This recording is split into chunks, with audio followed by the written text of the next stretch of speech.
বড় অদ্ভুত লাগে জানেন তো, এক এক সময় চিন্তা করলে যে মানুষের বিয়ে থা হয়ে গেলে তাহলে কি সে কি একটা মানে একটা প্রিজনারের মতন তার জীবন হয়ে যাবে? কেন? বিয়ে হয়ে গেল মানে কি সে তার কি আর আউটসাইড বাইরের জীবন থেকে একদম সে নিজেকে বিচ্ছিন্ন করে দিতে হবে তাকে? কেন? মানে একজনের প্রতি কনসেন্ট্রেট করে চলো। নিজের, আপনি যদি ফিমেল হন তো আপনার হাজব্যান্ড বা আপনার ফ্যামিলি, এছাড়া আপনার ওয়ার্ল্ডটা আর কিচ্ছু নয়। বা একটা ছেলে হলে তার ওয়াইফ, তার বাচ্চা, তার ওইটুকু ফ্যামিলির মধ্যেই সীমাবদ্ধ হয়ে থেকে যেতে হবে। কেন? এর কোনো মানে হয়? মানে আপনার সাপোজ আপনার কোনো খুব ভালো বন্ধু বা বান্ধবী, যার বিয়ের আগে, বহু আগে থেকে আপনার পরিচয়, আপনার তার সাথে বিশাল আন্তরিকতা, বিয়ের পরে অনেক গ্যাপ বেড়ে যায়, অনেকটা তাদের সাথে সেই বন্ধুত্ব, সেই রিলেশনশিপটা অনেকটা দূরে মানে সরে যায়। কেন? যার সাথে আপনার মনের মিল, যার সাথে আপনি কথাবার্তা শেয়ার করতে ভালোবাসেন, একটা রিলেশনশিপে জড়িয়ে যাওয়ার পরে সেগুলো সব দূরে সরে যায় কেন? তাদেরকে দূরে সরিয়ে দিতে হয় কেন? আমার বক্তব্য সেটাই। Your husband is always years, your wife is always years, কিন্তু এর বাইরেও তো একটা জগৎ থাকে প্রত্যেক ম্যারিড পার্সনের। অবশ্যই নিজের হাজব্যান্ড বা নিজের ওয়াইফ বা নিজের বাচ্চা সব সময় প্রায়োরিটির জায়গা, ওর থেকে বেশি প্রায়োরিটি কিচ্ছু হতে পারে না। কিন্তু আজকের এই কেওসের দুনিয়ায়, আজকের এই অশান্তির পরিবেশে এটার কোনো মানে হয় না যে প্রত্যেক হাজব্যান্ড ওয়াইফেরই একদম মানে বিশাল মানসিকতার মিল হয়। ইনফ্যাক্ট হয়ই না, সেটাই ফ্যাক্ট। হাজব্যান্ড ওয়াইফের মানসিকতার মিল বা তাদের একেবারে ম্যাচিং আজকের যুগে হয় না। কেন? এটার সবথেকে বড় রিজন হলো ইগো। মানে আমি আমার জায়গাটা এক ফোঁটা ছাড়বো না, এটাই হয় সবথেকে বড় প্রবলেম দুজনকার ক্ষেত্রেই। সেই জন্যেই তাদের মধ্যে তিক্ততা জন্মায়, তাদের মধ্যে অশান্তি হয়। অশান্তির জেরে প্রচুর মানে শরীরের প্রবলেম হয়ে যায়, ব্লাড প্রেশার বেড়ে যায়, ব্লাড সুগার বেড়ে যায়, চিন্তায় অশান্তি। মানে তাতে কি হয়, আলটিমেটলি আমাদের বিশাল ক্ষতি হয় প্রত্যেকের। আমাদের এত ক্ষতি হয়ে যায়, শারীরিক, মানসিক, কেউ কেউ সাইকিয়াট্রিস্টের কাছে চলে যেতে হয়, মানে পেরে ওঠে না লাস্টে। সর্বশেষে কি হয়, যখন সব রাস্তা বন্ধ তখন কোর্টের রাস্তা আমাদের যেতে হয়। মানে আলটিমেটলি বিবাহ বিচ্ছিন্ন বা ডাইভোর্স যাকে আমরা বলি। তাতে সবথেকে বড় এফেক্টেড কে হয়? না সন্তানরা। তাই আমরা হাজব্যান্ড ওয়াইফ তো আলাদা আলাদা নিজের লাইফে আবার একটা সুযোগ পেয়ে গেল, কিন্তু সবথেকে বেশি এফেক্টেড হয়ে যায় বাচ্চারা, সন্তানেরা।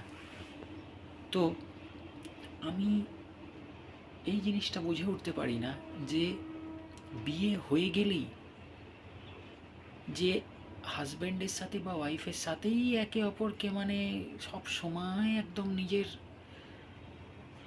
সব কিছু শেয়ার করতে হবে, সব কিছু করতে হবে, মানে ফিজিক্যালি, মেন্টালি, এভরিথিং। সেই কারণে কারোর চয়েস তো ম্যাচ নাই হতে পারে। সাপোজ আমার চয়েস আমার ওয়াইফের সাথে ম্যাচ নাই হতে পারে, বা আপনার হাজব্যান্ডের চয়েস আপনার ওয়াইফের সাথে ম্যাচ নাই হতে পারে। তো সেই ক্ষেত্রে মিসআন্ডারস্ট্যান্ডিং, অশান্তির জন্ম নেয়। কিন্তু সেই জায়গায় যদি আপনার লাইফে এমন কোনো বন্ধু থাকে বা এমন কোনো পার্সন থাকে যার সাথে আপনি খুব ফ্রিলি কথা শেয়ার করতে পারেন, বা যার সাথে আপনার মানসিকতার প্রচুর ম্যাচ হয়, যার লাইকিংস ডিসলাইকিংস সব কিছু আপনার সাথে ম্যাচ হয়, তার সাথে তার আপনার ফিলিংস যদি শেয়ার করেন, তখন নিজেকে অনেক রিলিফড মনে হয় বা একটা অক্সিজেনের সোর্স পেলাম এরম মনে হয়। তো তার সাথে ঘনিষ্ঠতা রাখতে অসুবিধাটা কোথায়? তার সাথে ফ্রেন্ডশিপটা বজায় রাখতে প্রবলেমটা কোথায়? আপনার হাজব্যান্ড আপনারই থাকবে, আপনার ওয়াইফ আপনারই থাকবে, কেউ এদিক ওদিক হবে না। কিন্তু একটা অক্সিজেনের অভাবে অভাবে আমরা লাস্টে নিজেদের মধ্যে একদম গুমড়ে গুমড়ে শেষ হয়ে যাই। তো তাই আমার তো মনে হয় যে এতে কোনো প্রবলেম নেই। প্রবলেমটা মেনলি কেন হয় না, সন্দেহ। সাপোজ আমি একটা ম্যারিড ম্যান, আমার বিয়ের অনেক আগে থেকে কোনো একটা মেয়ের সাথে খুব ভালো বন্ধুত্ব, ভীষণ ভালো বন্ধুত্ব, কিন্তু আমাদের মধ্যে কোনো ওই লাভ অ্যাফেয়ার এইসবের ব্যাপার আমরা কোনো দিন আসেনি। We are very good friends, এই কথাটা বলি। তাই এবার যখন বিয়ে হয়ে যাচ্ছে সেই ফ্রেন্ডশিপটা আর থাকছে না। কেন? তখন লোকে একটা অন্য রকম চোখে দেখতে শুরু করে দিচ্ছে। ও বাবা, ওর তো বিয়ে হয়ে গেছে, আবার এখন ওর সাথে অত সম্পর্ক কেন, অত ঘনিষ্ঠতা কেন? তার মানে নিশ্চয়ই কিছু ব্যাপার আছে, ছিল। না, এটা ঠিক নয়। লাইকিংস ডিসলাইকিংস প্রত্যেকেরই থাকে, কিন্তু হাজব্যান্ড ওয়াইফের মধ্যে মানসিকতার 100% মিল হতেই হবে, এর কোনো মানে নেই। যে কারণেই অশান্তি, এত অশান্তি, এত অশান্তি প্রত্যেক কাপলসের মধ্যে। কিন্তু সেখানেই যদি একটা থার্ড পারসন থাকে তার জীবনে, তার সাথে যদি সে নিজের ফিলিংস শেয়ার করে বা একটু ভালো টাইম, কোয়ালিটি টাইম স্পেন্ড করে, একটু হাসি ঠাট্টা ইয়ার্কি করলো, একটু ফ্রি মনে কথা বলল, তখন কিন্তু এই হাজব্যান্ড ওয়াইফের রিলেশনশিপের মধ্যেও যে তিক্ততা আছে না, সেটাও কিন্তু অনেকটা কমে যায়। তখন কিন্তু মনে হয় যে আচ্ছা আগে থাক, ও অশান্তি, ও হতেই থাকে, কোনো ব্যাপার না। বরঞ্চ এটাতে এই ইগনোর করলে অনেক সময় আমাদের রিলেশনশিপটা অনেক ভালো হয়, মানে হাজব্যান্ড ওয়াইফের মধ্যে রিলেশনশিপটা অনেক ভালো হয়। হ্যাঁ, তখন আস্তে আস্তে আস্তে আস্তে নিজেদের ফিলিংসটা আরও বাড়ে নিজেদের মধ্যে। তাই একটা থার্ড পারসন যদি জীবনে থাকে, যার সাথে আপনি মন মানে নিজের মানসিকতার প্রচুর মিল থাকছে, বা যার সাথে আপনি কথাবার্তা বলে শান্তি পাচ্ছেন, ভালো লাগছে, বা যে আপনার সমস্ত বিপদ আপদে আপনার পাশে দাঁড়াচ্ছে।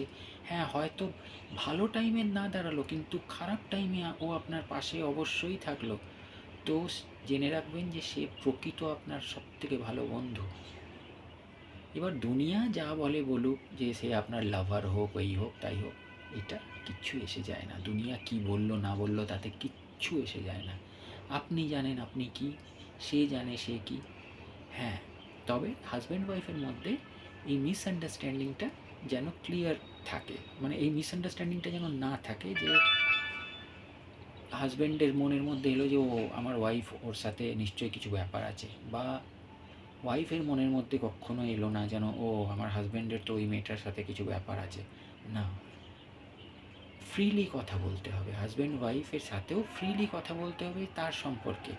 হ্যাঁ, আমি তার ব্যাপারে তার সাথে এই গল্প করলাম, এই কথা বললাম, হ্যাঁ সে এরম বললো না বললো। তো এটা হচ্ছে একটা ট্রান্সপ্যারেন্সির ব্যাপার।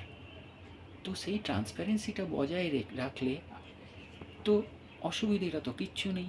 আমার মনে হয় যে একটা বন্ধু, একটা প্রকৃত ভালো বন্ধু যদি একটা জীবনে, একটা ম্যারিড কাপলের জীবনে যদি একটা থার্ড পারসন হিসেবে থেকেও থাকে, তো তাতে কোনো অসুবিধে নেই। বরঞ্চ সেই থার্ড পারসনটা একটা এঞ্জেলের মতন কাজ করে একটা হাজব্যান্ড ওয়াইফের সম্পর্কটাকে ভালো রাখার জন্যে। এটা সবসময় মনে রাখতে হয় মানুষকে।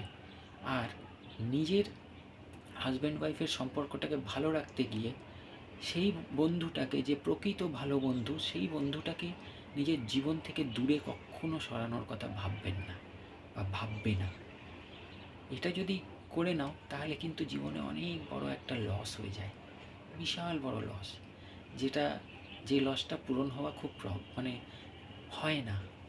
একটা ভালো বন্ধু, একটা প্রকৃত ভালো মানুষ আজকের যুগে পাওয়া খুব মুশকিল, যার মনটা ভালো।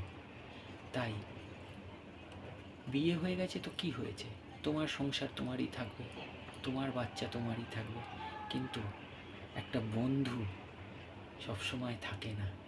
তাই বলবো, এই বন্ধুকে কখনো দূরে সরিও না যে তোমাকে কেয়ার করে, যে তোমাকে আরেক সেন্সে ভালোবাসে, একটা বন্ধু হিসেবে প্রকৃত ভালোবাসে। তাই বলি, এরম বন্ধু পাওয়া খুব মুশকিল, তাই এরম বন্ধুকে কখনো হারিও না। Good bye.